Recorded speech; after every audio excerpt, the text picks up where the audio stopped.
So let's wait for the others.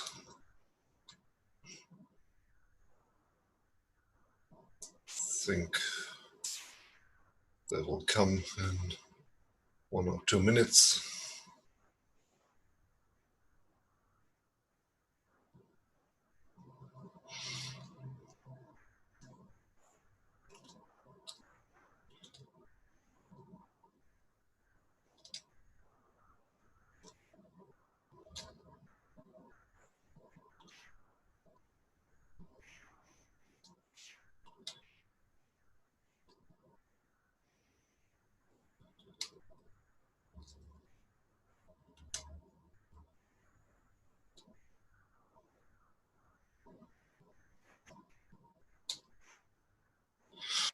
Okay, still waiting.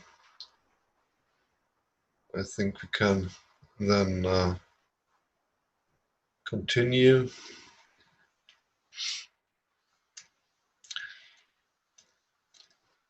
Okay, yeah, so we normally speak about three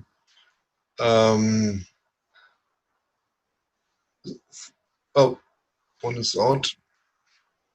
Joe, you are at the moment, you are the only one. So let's then wait for the others. Yeah, just a moment. So,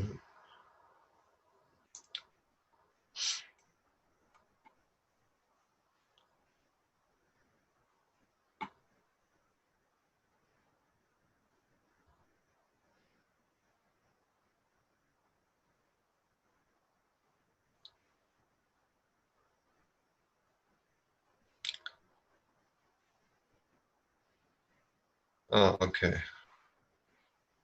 Lee is now coming.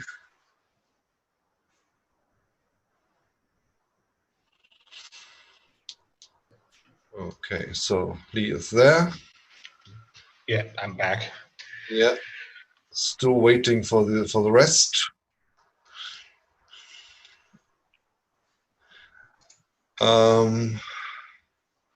Yeah, but I think we can continue, and the others will then come. Xiao is again there. Gio is there. Lee is there. Okay, let's continue. So there are three mechanisms that can be accorded to a first mover, and for a company which is having an advantage when it starts first with the technology. So the first one, for sure, that's the technological leadership. Yeah, a firm can gain first mover advantage when it has had a unique breakthrough in its research and development. A new innovative technology can provide sustainable cost advantage for the early entrant. If the technology and the learning curve to acquire it can be prepped proprietary, then the firm can maintain leadership in market share. Yeah, so this is something that needs to be done. Yeah, so you need to have a software here in that case that can't be copied, yeah, by the others. So it's a proprietary software, and what you can do is to sell it, yeah, but you can then take a license fee for that, yeah, that's possible. But normally a proprietary software uh, can't be copied so easily, yeah. Normally another company needs to find its own way to develop the software here. So the diffusion of innovation can diminish the first mover advantages over time through workforce mobility, publication of research, informal technical communication, reverse engineering, and plant tours. Technological pioneers can protect their R&D through patents. Yeah, so this is a possibility. But what you have to know, a patent is only valid for 10 years. Yeah. Okay, for a market like the internet market, I think that's enough. Yeah. But in the traditional market, 10 years can be short. Yeah. But so you can hold this advantage, and yes, but as far as we know here, here in Europe, in China, most companies don't care about the patterns that we have here. Yeah, so we have then copies. Yeah. I think the problem is to gain the same quality. Then, yeah, but as far as my experience is, the Chinese employees are good um, when they work on software tools. Yeah, so I think there's not a big difference between Europe or possibly in the US with Silicon Valley. So, but the people there, they are on a hyper level, and I think in China, the people are more realistic in that what they do. Yeah. So, however, in most industries, patents confer only weak protection, are easy to invent around, or have transitory value given the pace of technological change. With their short life cycles, patent races can actually prove to be the downfall of a slower moving first mover firm. Yeah. Yeah, so Ray Chan is also coming. Very good. So this is something that you have to take into consideration. Yeah. Patent can be an advantage. Yeah, but when you speak about software, yeah, there is a way around normally. Yeah. A case where it has been a big problem, that was the dashboard that you use for an iPhone. Yeah, so the touch screen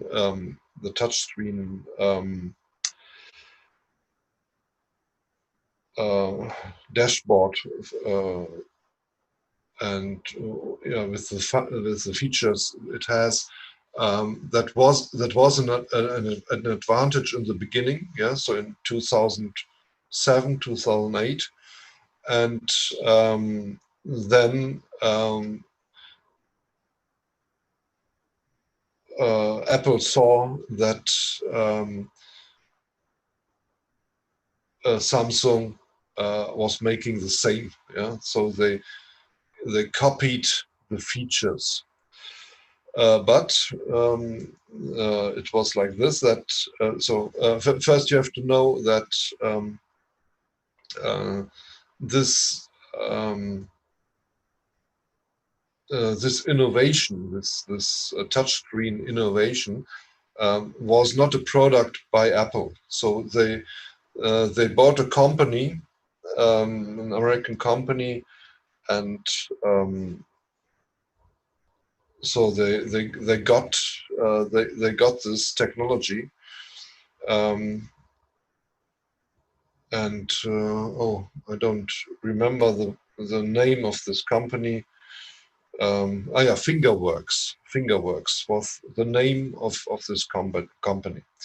So this has been sold to Apple and with all the patents, and that was then the chance to for Apple to come out with a smartphone. Yeah, so that it can be said in combination that it has been an innovation by Apple, but there were different technologies, and they didn't um, um, uh,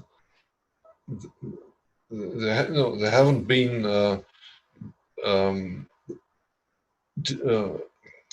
innovations from Apple. Yeah.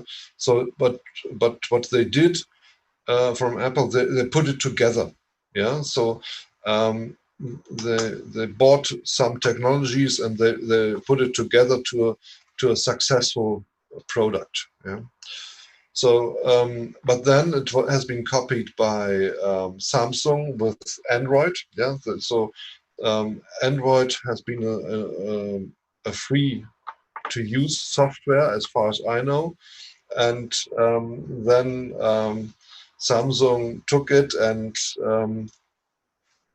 uh, improved it. Yeah, and made nearly the same touchscreen service um, on Android as it has been made by um, Apple. So and but the Apple had patented um, the this features, and so it has been gone to the courts, and it was a really um, long fight between these two companies. But in the end, after I think there were 5 years, yeah, 5 years time, Apple has won this patent race, and now uh, Apple um, agreed with Samsung that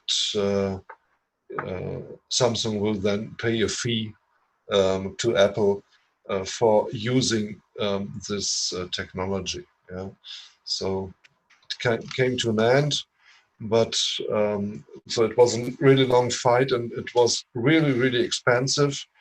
One more problem was that um, um, was the different rules in different countries. Yeah, and this made this patent race difficult. Yeah, so it took a really long time to come to an agreement. Yeah. Yeah, so but technological leadership. Yeah, so this is an advantage, and yeah, so other companies have first to make the same. Yeah. Um, so the second is the preemption of scarce assets. So the meaning is if the first mover firm has superior information, it may be able to purchase assets at market prices below those that will prevail later in the evolution of the market. In many markets, there's room for only a limited number of profitable firms. Yeah, that's a problem we have in the traditional market. Yeah, so um, in result, the companies which are not that successful will be overtaken by the others. Yeah, and it's something that happens also now in the internet market. Yeah, the successful companies, they buy the startups, yeah, with their technology, and they also overtake other internet companies. Yeah, so Amazon is doing that, and Google is doing that, Facebook is doing that. Yeah. Yeah, so the first mover can often select the most attractive niches and may be able to take strategic actions that limit the amount of space available for subsequent entrants. Yeah, so it's a problem. If the cake has a defined size, so it will not become bigger if there will be new entrants there. Yeah, so the pieces are the pieces the same, and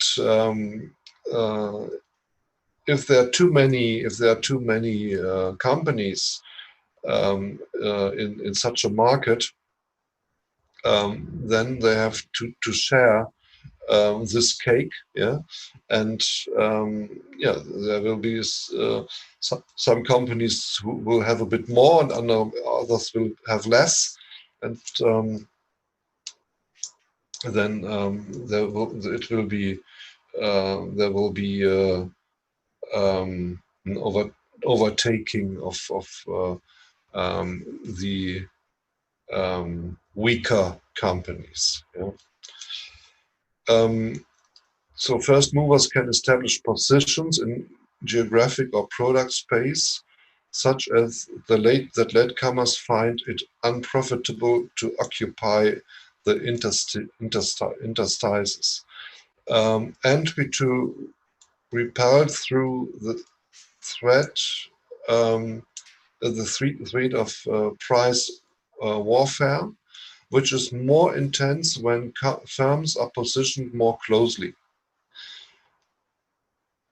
Incumbent commitment is provided through sunk investment cost. Then economies of scale are larger. When economies of scale are larger, first mover advantages are typically enhanced. The enlarged capacity of the incumbent service serves as a commitment to maintain greater output following entry, which is the threat of price cuts against late entrants. Yeah. So there's also a point. Yeah. So the first mover has a choice. Yeah, which niches it want to take over. Yeah. So but it has to find it. Yeah. But if it's like this, it's a strategic advantage, and this makes it more difficult for the second movers.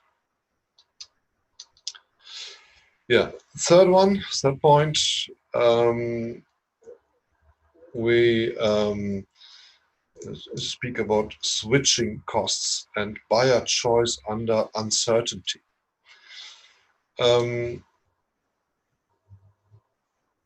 Yeah, this is extra resources that late entrants must invest in order to attract customer away from the first mover company.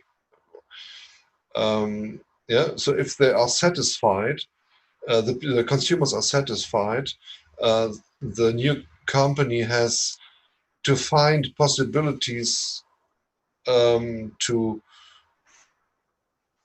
cannibalize the consumers from the first mover. Yeah, you need to have a strategy for that, and that costs money.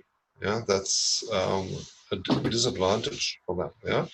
So buyer choice under uncertainty refers to the concept that buyers may rationally stick with the first brand, the encounter that performs the job satisfactorily.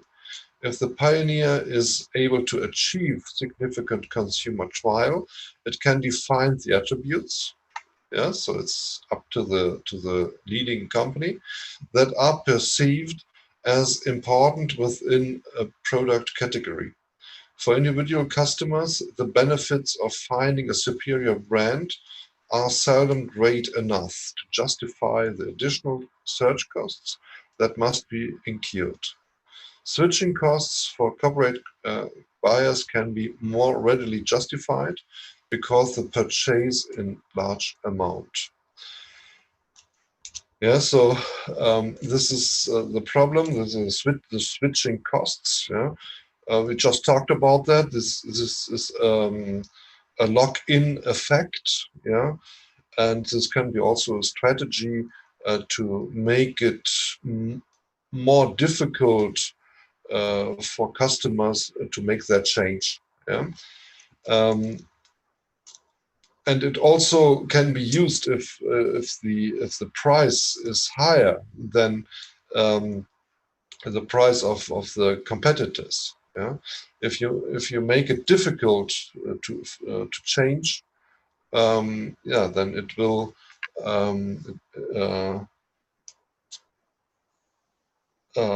have influence in the market. Yeah, so it's can say that this company has a monopoly state, yeah, or status in this market. Yeah, so they can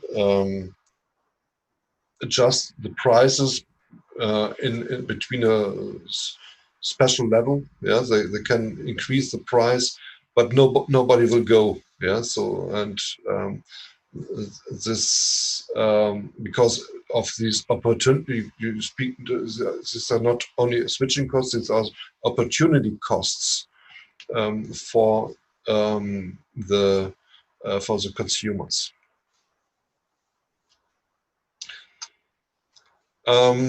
Yeah, so let's speak about first mover disadvantages.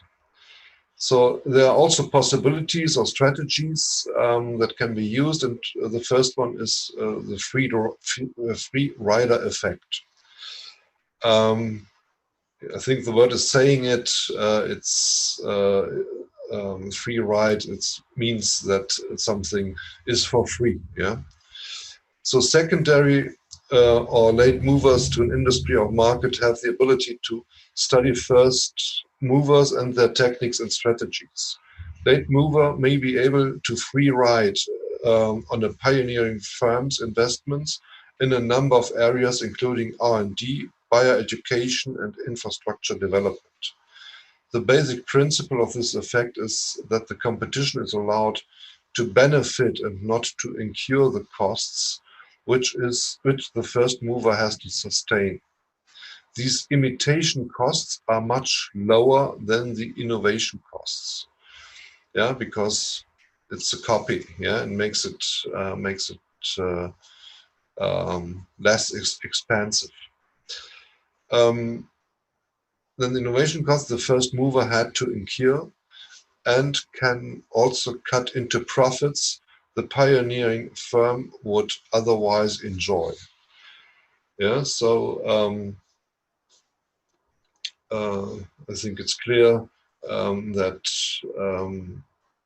if you are coming in a competition, the price will become lower, and yeah, this is why pioneering firm will not have this margin as it was possibly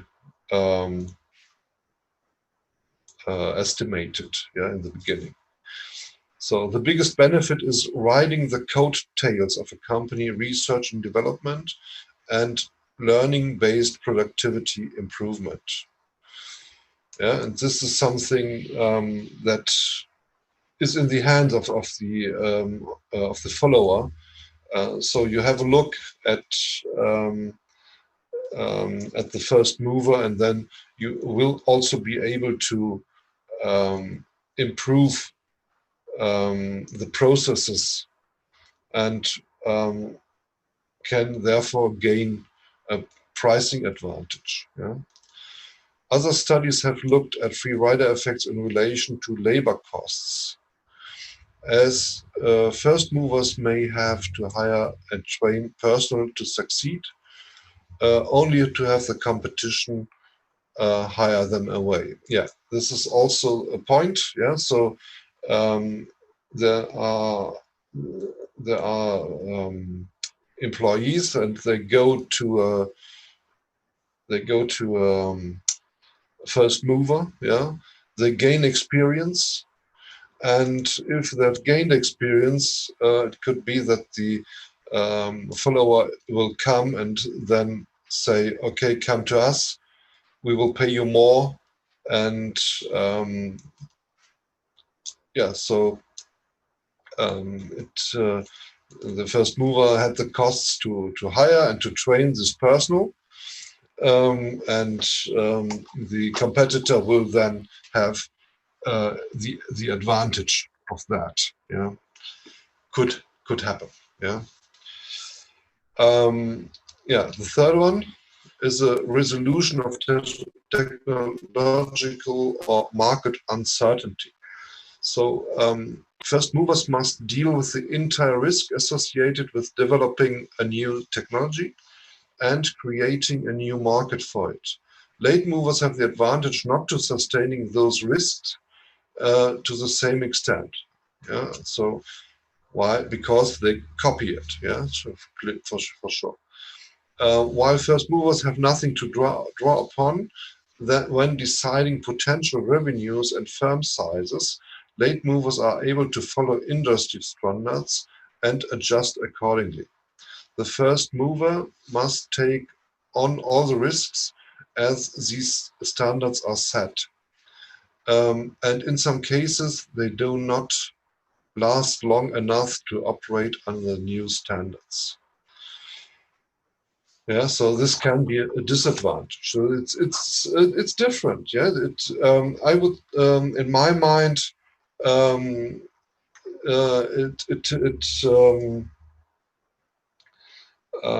depends from company to company. Yeah, and so every situation is different, and sometimes one company will have an advantage, and on the other hand, it can be a disadvantage. Yeah. So let's have a look at Google. Yeah. So Google, we talked about it. This company is buying 18 young companies with innovations every year. So they are on a really good level, and they know how to expand. So I think the risk here for Google is really low. Yeah.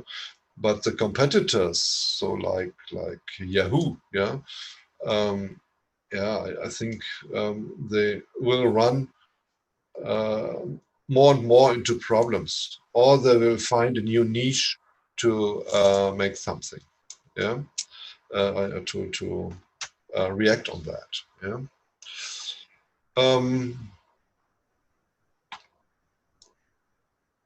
Yeah, another point is, just a moment. Yeah, so shifts in technology or customer needs. So for sure, it's you have to take into consideration what the consumer is thinking. Yeah. So new entrants exploit technological discontinuities to displace existing incumbents. Late entrants are sometimes able to access a market need that will cause an initial product to be seen as inferior. This can occur when the first mover does not adapt or see the change in customer needs. Yeah, so for the moment, yeah, in the beginning, it can be like that the consumer is happy with this offer of the first mover. Yeah, but in the end, it's not complete. Yeah, and when a follower is coming and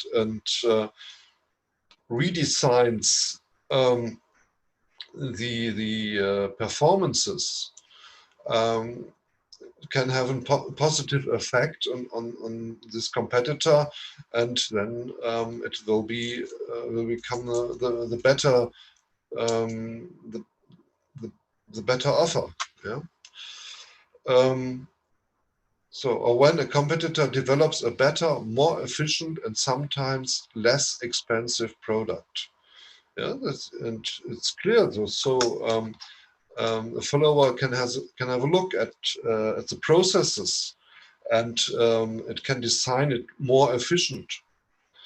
It also can have a look at the wishes of the customers. What are they thinking? What are they doing? Do they criticize something that is part of this offer? Yeah, and this makes it possible for a follower to optimize um, the the new product, and will then have an advantage, and is in the front of a new um, of a first mover. Often this new technology is introduced while the older technology is still growing, and the new technology may not be seen as an immediate threat. Yeah. Um, so it's also a possibility. So let's have the last point. Yeah. So also disadvantage, and yes, the meaning here is when you speak about lethargy.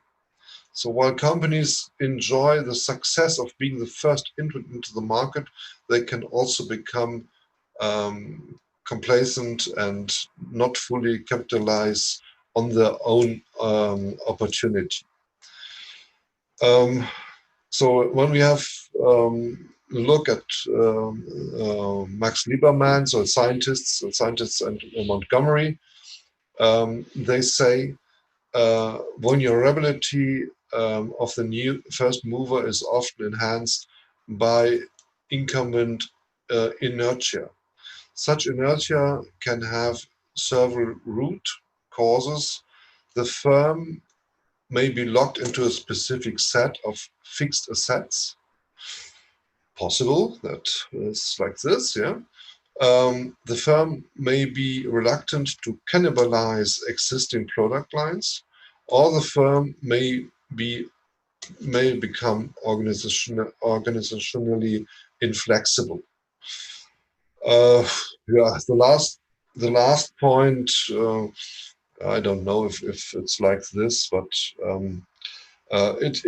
it can happen to really established companies which say, okay, we are in a leading position, and the consumer has to take what we are offering. Yeah, but this is a wrong strategy. Yeah, but normally I would say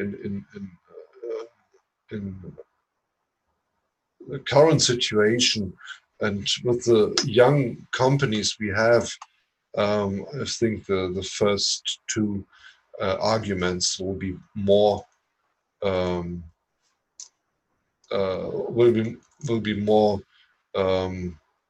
useful to explain. Yeah.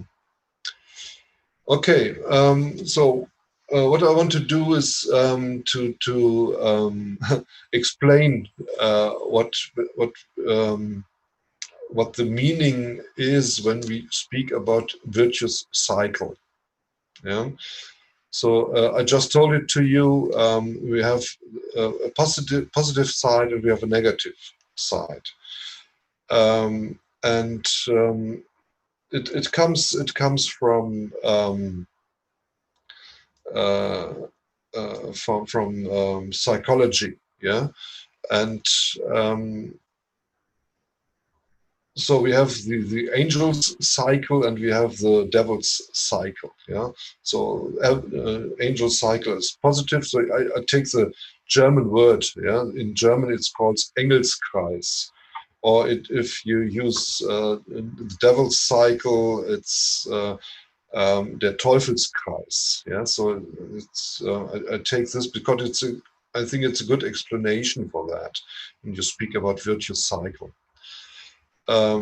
So the example here is if you have parents with a child, and this child shows well-being, then it will have the effect that the parents show self-confidence, and they mean that they have a competence in education. Yeah, so they are empathic enough to see the child's needs. So and this has a positive mutuality on the child. So and if the situation is like this, it will become better and better and better and better. So it will become more positive. Yeah. So if we have to look at the other side, then we have also the child's needs, and this child is showing apprehension. So then the parents will say, okay, we don't have any intuitive competence for our child, and this will have a negative effect. Yeah, and if it's negative, yeah, then it has an has a has an effect on the child. The child's needs will again will have its needs and will become more bad and more bad, and every circle will then will then be more negative. Yeah. So that's the meaning of the virtuous cycle. Yeah, that we have a situation that is positive, and it will have. If it's positive, it will become more positive, and again, yeah. And on the other side, we have the negative effect, and it will become more negative. So as far as I can see, we have less than 1 minute here. So then let's make our 5-minute break. So we have, yeah, so we have 1:16. Yeah, so let's see us at 17. So let's see us at 25. Yeah, so you have again 8 minutes, and we will see us again in these 8 minutes. Okay.